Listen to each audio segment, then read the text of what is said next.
এটা মাঝের শিকার ওস্তাদ আছে এখানে। মাঝে মানে অতীতের শব্দ, আল্লাহ তাকে জান্নাতে দিয়ে দিয়েছে। আমার প্রশ্ন, আমরা কি এখনো মারা গেছি যে আমি জান্নাতে চলে গেলাম? তাহলে হাদিসের শব্দ কি ভুল? না, ভুল। আমি ব্যাখ্যায় পড়েছিলাম,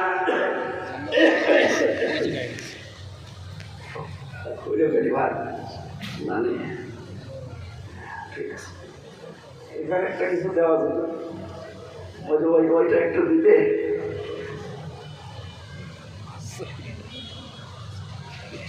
মানে হাসিনার উপরে এমনি রাগ হয়, মহিলা তো যে বসে আছে স্বামীর বাড়ি, আমার একটু শেষ করে দিয়েছে, আমার শরীরটাও শেষ, কণ্ঠ শেষ। 3 বছর একাধারে যা খাওয়িয়েছে, আমার প্রতিটি খাবারে দিত তেঁতুল, ডাল রান্না করে তেঁতুল দেয়, সবজি রান্না করে তেঁতুল দেয়, মাছ রান্না করে তেঁতুল। খাবো কি? ওই খেয়ে খেয়ে কণ্ঠটা নষ্ট হয়ে গেছে।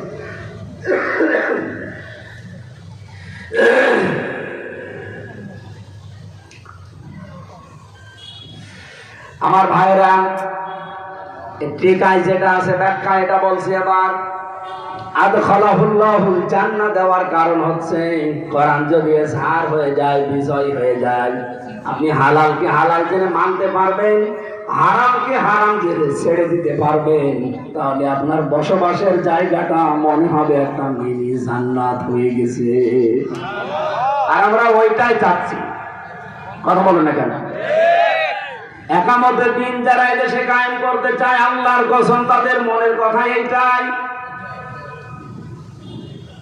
আমরা এই যে 1150 কিলোমিটার বাংলাদেশের এরিয়া, টেকনাফ থেকে তেতুলিয়া, এখানে যেন আল্লাহর ভয় ছাড়া কোনো ভয় আমার অন্তরে আর কাজ না করে, এইরকম একটা পরিবেশ আমরা তৈরি করতে চাই।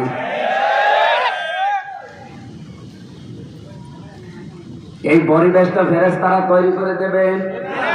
এইটার জন্য কথা বললে যাদের মন খারাপ হয়, রাগ হয়, অবশ্যই তাদের কোনো ধান্দা আছে। কোরআনে কারীম জানিয়েছে, আনাকিমুদ্দিন ওয়া লা তাতাফাররাকু ফি কাবুরা আলাল মুশরিকিনা মা তাদউহুম ইলাইহি, ইলা আখিরি আয়াত। রব্বুল আলামিন বলেন, হে নবী, দিন কায়েম করেন, বিধান কায়েম করেন, এ বিষয়ে কোনো মত পার্থক্য করবেন না। আল্লাহ এতটুকু শেষ করে দেননি। আল্লাহ পাক বলেন, কাবুরা আলাল মুশরিকিনা মা তাদউহুম ইলাইহি, আপনি যেদিকে মানুষকে ডাকেন, আসো দিন কায়েম করি, আল্লাহর বিধান জমিনে বাস্তবায়ন করি, এই কথাটা শুনলে সবচাইতে বেশি খারাপ লাগবে, মন খারাপ হবে, রাগ হবে মুশরিকদের। তাদের আমরা তো এই কথাই সারা দেশে বলি, আপনার রাগ হয় মানে আপনি কি মুশরিক? রাগ হয় কেন? আপনি বলছেন না আমি মুশরিক না, অথচ যারা শিরিক করে আমরা তাদেরকে মুশরিক